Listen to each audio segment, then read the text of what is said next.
મિત્રો આપ જોઈ રહ્યા છો SNS ન્યૂઝ અને હું છું પાયલ। સમાચાર સારાંશમાં ગાંધીધામની શ્રેયા પ્રિયદર્શીએ યુપીએસસી પરીક્ષામાં ઓલ ઇન્ડિયામાં 387 નો રેન્ક મેળવ્યો। આ સાથે કચ્છમાંથી આઈએએસ તરીકે પસંદગી પામનાર પ્રથમ મહિલા બની। કેન્દ્ર મંત્રી નીતિન ગડકરી રાજ્યસભામાં જણાવ્યું કે દેશમાં દર વર્ષે માર્ગ અકસ્માતમાં 1,80,000 લોકોના મોત થાય છે।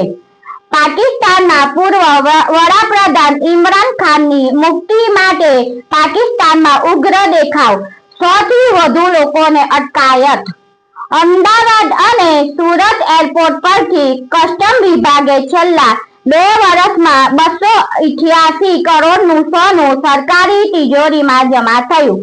કાલોલમાં MGS ગરનાળા પાસેથી 14,94,000 ગાંજાના જથ્થા સાથે વડોદરા ઝોનની ANTF એ 3 આરોપીને ઝડપ્યા।